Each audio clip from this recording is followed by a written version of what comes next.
Bayangkan jika sebuah permainan bisa membuatmu berbicara dengan orang yang sudah meninggal. Hal ini terlihat seperti sebuah tantangan yang seru bagi remaja. Namun, satu kesalahan kecil saja, maka mereka akan membuka pintu bagi mimpi buruk yang tidak bisa dihentikan. Berikut pembahasan film Talk to Me tahun 2022. Film dibuka dengan Cole yang sedang mencari adiknya, Duckett. Saat menemukannya, Duckett terlihat ketakutan dan berbicara tidak jelas mengenai ayahnya yang telah meninggal. Keadaan berubah kacau ketika ia tiba-tiba menyerang kakaknya dan kemudian melukai dirinya sendiri di depan banyak orang. Beberapa waktu kemudian, cerita beralih kepada Mia. Sejak kematian ibunya 2 tahun yang lalu, ia masih belum mampu menerima kehilangan tersebut. Hubungannya dengan sang ayah pun terasa canggung dan penuh jarak. Tak lama kemudian, Mia terlihat mengunjungi rumah sahabatnya, Jade. Mia yang terlihat sedih menceritakan kepada temannya tentang dia yang belum bisa melupakan sosok ibunya. Pembahasan mereka kemudian beralih pada video yang ditunjukkan Mia. Salah satu teman mereka sedang melakukan permainan yang sangat mengerikan. Beberapa waktu kemudian, mereka terlihat akan pergi ke suatu tempat. Bukannya takut, mereka ternyata bertujuan untuk mengunjungi tempat teman-teman mereka. Sesampainya di sana, mereka tidak sabar untuk menyaksikan keaslian permainan tersebut. Kemudian, teman mereka mengeluarkan benda yang terlihat seperti sebuah tangan patung yang dipenuhi tulisan-tulisan aneh.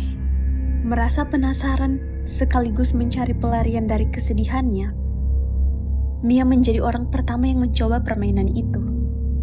Menurut aturan permainan, saat lilin dinyalakan, permainan harus memegang tangan tersebut sambil mengucapkan Talk to me untuk melihat wajah arwah, lalu mengizinkan arwah tersebut masuk ke dalam tubuhnya.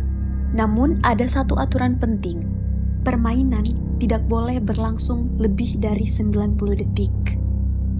Saat Mia memulai permainan, betapa terkejutnya dia saat melihat sesosok kakek tua di hadapannya.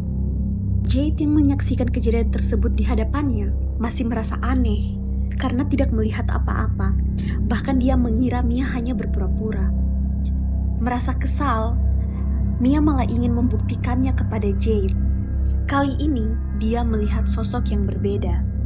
Kemudian Mia melanjutkan permainan ke tahap yang lebih ekstrim dengan mengizinkan sosok tersebut merasuki tubuhnya.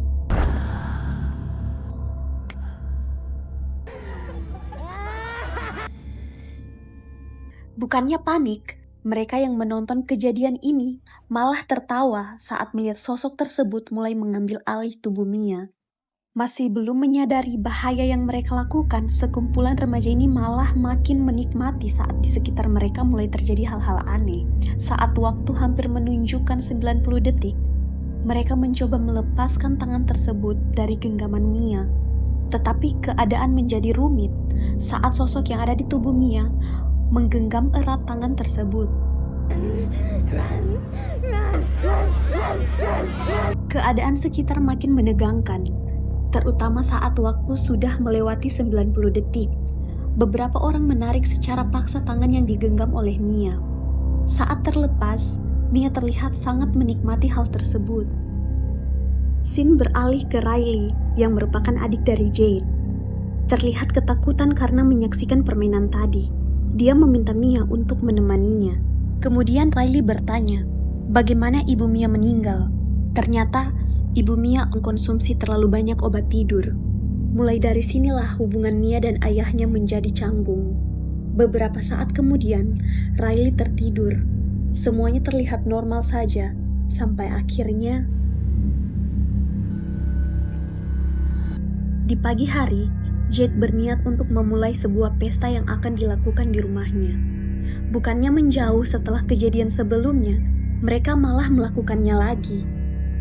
Volunteer kali ini adalah Daniel, yang merupakan kekasih Jade.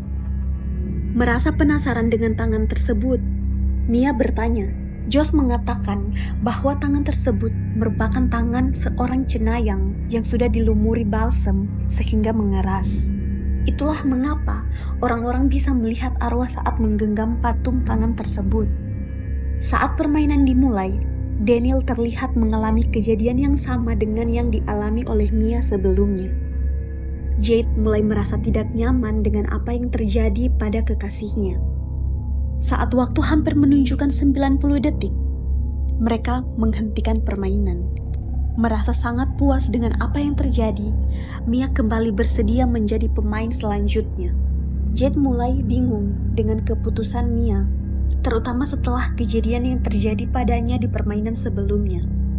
Mereka terlihat sangat menikmati permainan yang sangat berbahaya ini, tanpa mempertimbangkan konsekuensi yang mengintai mereka. Permainan tersebut perlahan berubah menjadi hiburan yang populer di antara mereka. Semakin banyak yang mencoba, semakin banyak pula yang merasa penasaran. Namun, semuanya berubah ketika Riley memutuskan untuk ikut bermain. Walau kakaknya, Jade, melarang keras, Mia memberikannya izin cukup dengan waktu 50 detik. Saat memegang tangan patung itu, Mia terkejut karena Riley melihat sosok yang menyerupai ibunya. Karena terlalu ingin berbicara dengan sang ibu, Mia membiarkan permainan berlangsung lebih lama dari yang seharusnya. It's my mom, please. So proud of you. God. Keputusan itulah yang menjadi awal dari seluruh bencana. Tak lama kemudian, Riley mengalami kejadian mengerikan dan harus dilarikan ke rumah sakit dalam kondisi kritis. Beberapa saat kemudian, Mia pergi ke rumah sakit untuk menjenguk Riley. Jade yang merasa bahwa kejadian ini merupakan kesalahan Mia, langsung menyuruhnya untuk pergi. Daniel yang merasa kasihan dengan Mia, memutuskan untuk mengantarnya pulang. Sesampainya di rumah, sangat tidak disangka, ternyata Mia malah membawa pulang tangan patung tersebut. Sejak saat itu, Mia mulai dihantui oleh sosok yang mengakui sebagai ibunya. Saat sedang tidur di samping Daniel, Mia kemudian terbangun saat mendengar sesuatu dan tiba-tiba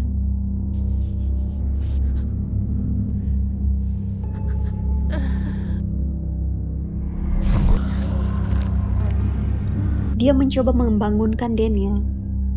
Betapa terkejutnya Daniel, ternyata yang menghisap kakinya adalah Mia sendiri. Entah apa yang Mia pikirkan, dia malah melakukan sesuatu yang seharusnya dia hindari. Dia sekarang berencana untuk bermain sendirian tanpa ada yang menjaganya. Mia tahu bahwa setiap kali memegang tangan tersebut, sosok yang dilihat akan berbeda. Tetapi dia memegang tangan itu dengan harapan bisa berbicara dengan roh ibunya. Dan ternyata sosok yang menghampirinya adalah sosok ibunya. Dia mulai bertanya tentang kematian ibunya yang selama ini menjadi tanda tanya. Keputusan yang buruk kembali diambil oleh Mia saat dia memutuskan untuk terus memegang tangan patung tersebut agar bisa tetap bersama dengan ibunya. Di rumah sakit, Jade sedang mengurus Riley. Riley yang terlihat seperti masih dirasuki, berulang kali membenturkan kepalanya ke tembok sambil tertawa. Ternyata, karena melanggar peraturan permainan mereka, Riley yang dirasuki lebih dari 90 detik, kini harus menanggung akibatnya. Saat sedang mencari jalan keluar, karena masalah yang mereka hadapi, mereka memutuskan untuk menemui Cole. Cole yang ditusuk oleh adiknya sendiri di awal film. Saat bertemu Cole, dia menjelaskan untuk bisa terbebas, Riley harus mampu mengusir makhluk itu dari tubuhnya. Semakin lama mereka merasuki Riley, semakin melemah juga makhluk-makhluk tersebut. Tetapi masalah semakin rumit ketika makhluk itu terus mencoba membunuh Riley di setiap kesempatan. Mereka kembali ke tempat Riley untuk mencoba menutup gerbang yang telah mereka buka. Saat percobaan berlangsung, Mia ditujukan roh Riley sedang disiksa oleh makhluk-makhluk itu. Merasa tidak berhasil menyelesaikan apa yang mereka mulai, Mia kemudian kembali ke rumahnya, sampai ayahnya akhirnya ingin memberitahu apa yang sebenarnya terjadi pada ibunya. Mia akhirnya mengetahui fakta bahwa ibunya memang sengaja mengakhiri hidupnya sendiri, bukan karena kelebihan obat. Namun sosok yang menyerupai ibunya terus meyakini Mia bahwa semua orang sedang berbohong kepadanya.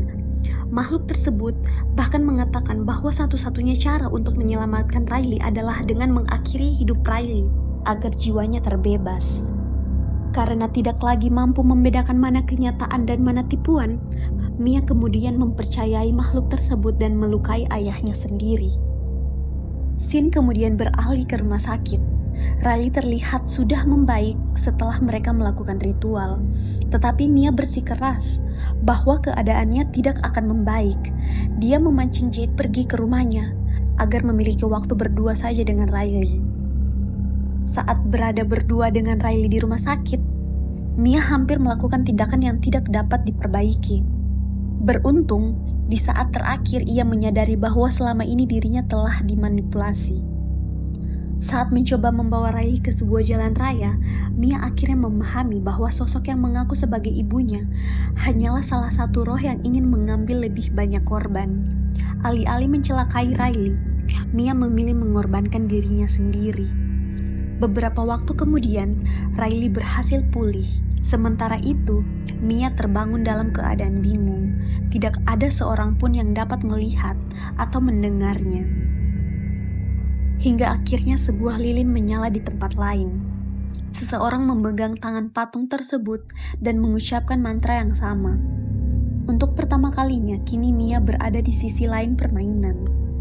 Ia telah menjadi salah satu arwah yang muncul ketika seorang berkata, "Talk to me." Dan film pun selesai. Selain horor, film ini juga memiliki tema kehilangan. Mia sebenarnya hanya mau berbicara dengan ibunya untuk terakhir kali. Karena rindu yang belum pernah benar-benar selesai, sampai akhirnya dia jadi sasaran empuk bagi para roh. Sosok yang mengaku sebagai ibunya terus muncul dan perlahan mendapat kepercayaan Mia. Jika diperhatikan, sosok tersebut hampir selalu mengarah pembicaraan kepada Riley. Ini menjadi petunjuk bahwa tujuannya sejak awal bukan mau membantu, melainkan memanfaatkan Mia untuk mendapatkan korban baru. Semua cerita tentang Riley yang sedang disiksa dan harus diselamatkan ternyata hanyalah kebohongan untuk memanipulasi Mia. Di akhir film, Mia sadar bahwa dirinya telah ditipu. Daripada membiarkan Riley menjadi korban berikutnya, dia mengorbankan dirinya sendiri. Namun kematian Mia bukanlah akhir dari cerita. Pada adegan terakhir, kita melihat bahwa Mia menjadi roh gentayangan dan berada di posisi lain permainan. Dia tidak lagi menjadi orang yang memanggil roh, melainkan menjadi salah satu roh yang dipanggil saat orang lain mengatakan, "Talk to me." Mia akhirnya sadar bahwa dia telah menjadi bagian dari siklus yang sama.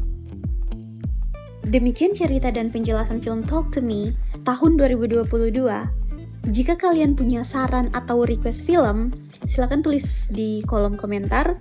Dan jangan lupa untuk support kami dengan subscribe dan share video ini. Sampai ketemu di video lainnya.